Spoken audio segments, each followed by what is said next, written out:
50 years ago, on November 14, 1973, Queen Elizabeth II's only daughter, royal princess, and married Captain Mark Phillips, and was the first of the royal children to tie the knot of marriage. The lavish wedding ceremony at Westminster Abbey was watched by some 500 million people around the world. Let's take a look back at what it was like. Retired British Army cavalry officer Captain Mark Phillips and Princess Anne first met at a riding event in Mexico City in 1968. Both loved horses and equestrian sports, and were professionals at it. Phillips won a gold medal at the 1972 Munich Olympics as part of the team competition. Anna later competed as part of the British team at the 1976 Olympics in Montreal, and by the time she met her future husband, she was already an accomplished rider. The couple announced their engagement on May 29, 1973.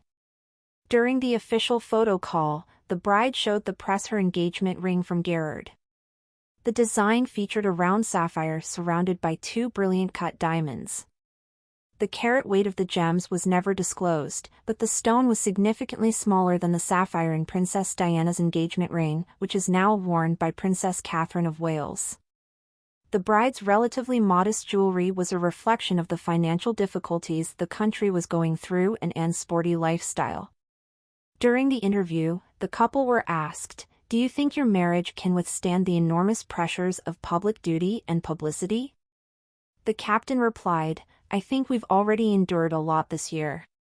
And Anna joked, "Can we? That's the way it's supposed to be, isn't it?"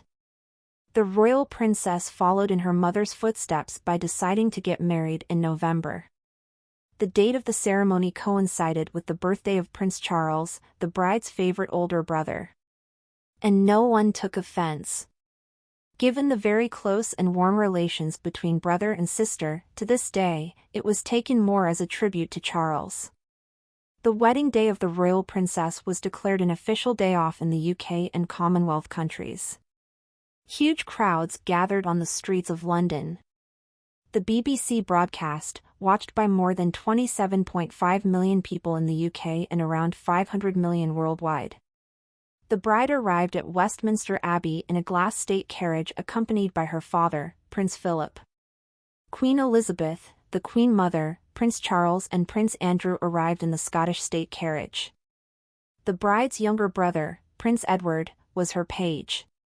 Anne chose her 9-year-old cousin, Princess Margaret's daughter, Lady Sarah Armstrong-Jones, married Lady Sarah Chatto, as her only bridesmaid. Edward was wearing a Highland national costume with a kilt, and young Sarah looked absolutely lovely in a Tudor-style dress with a similar hairstyle. The choice of dress for the maid of honor was not accidental, because it was in the Tudor style that the bride's dress was made. And it was extraordinary. It is because of this dress that Princess Anne is my favorite royal bride. Anna has been partial to the Tudor style before. For example, in the dress she wore in Paris in 1971, it is easy to guess the features of her future wedding dress. The dress was created by designer Maureen Baker in close collaboration with Anna herself, who had a clear idea of how she wanted to look at her wedding. The silhouette of the dress emphasized the slender figure of the princess, while remaining very modest: high stand collar, fitted bodice, slightly flared skirt with a long train. The shoulder line was embroidered with pearls, and the back was decorated with floral motifs. But the main feature of the dress was its extremely spectacular sleeves. From shoulders to elbows they were absolutely ordinary sleeves, but further on a medieval fairy tale began. A double one. The first sleeve's long, silk, embroidered with pearls, went down almost to the ground.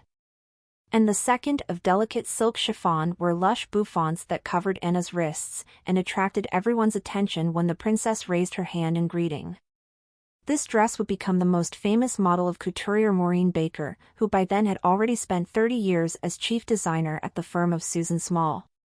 She had been dressing Anne since the late 1960s, after Princess Alexandra of Kent recommended her to the princess. Maureen Baker later founded her own firm and sewed more than 250 outfits for the princess, many of which Anne wore for decades. The long, airy veil was secured by Queen Mary's fringed tiara, the same one Queen Elizabeth wore when she married. 47 years later, it would be worn by Princess Beatrice of York at her wedding. Anne's hair was styled after the famous Elizabeth Tudor hairstyle with a straight parting and lush curls on the sides. Makeup with modest arrows and pearl gray shadows corresponded to the fashion of the time. The image was complemented by diamond earrings. Princess Anne continued the tradition, according to which the bouquet of the royal bride should include myrtle, symbolizing eternal love and marital fidelity. The custom began with Queen Victoria, who added myrtle to her bouquet when she married Prince Albert in 1840. And after they exchanged vows, the Queen planted a myrtle bush in her garden on the Isle of Wight. More than a century later, Anne's bouquet of white roses, lilies of the valley and stephanotis included myrtle from the same garden. Royal brides to this day include in their bouquets the same myrtle from Queen Victoria's garden on the Isle of Wight. The groom seemed to be wearing something too, was dressed in the ceremonial uniform of his regiment, the Royal Dragoon Guards. The wedding was a traditional royal wedding service officiated by the Archbishop of Canterbury. As per tradition, Anne's wedding ring was made of Welsh gold. After the service, the couple returned to Buckingham Palace for a traditional appearance on the balcony.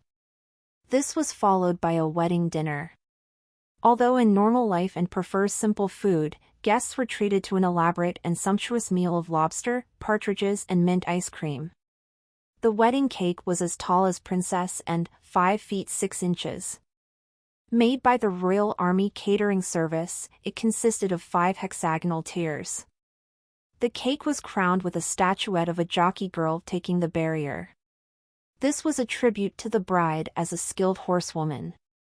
The newlyweds spent the night after the wedding at the White House Lodge Hotel in Richmond Park before embarking on their wedding journey aboard the Royal Yacht Britannia. Princess Anne and Captain Mark Phillips had 2 children, Peter in 1977 and Zara in 1981. Sadly, the marriage ended in divorce in 1992, despite observing all the happy customs on their wedding day. By then, the couple had not actually lived together for many years and had a relationship on the side. In the same year, the royal princess made a happy union with Timothy Laurence, her mother's stable boy. Anne's second wedding was private, attended by about 30 people. Mark Phillips married American horsewoman Sandy Pfluger in 1997. The marriage produced a daughter, Stephanie, who got married last year. And at her wedding was, who do you think? Princess Anne and her family. So the relationship between the former spouses is exceptionally warm and friendly. And it's all very civilized.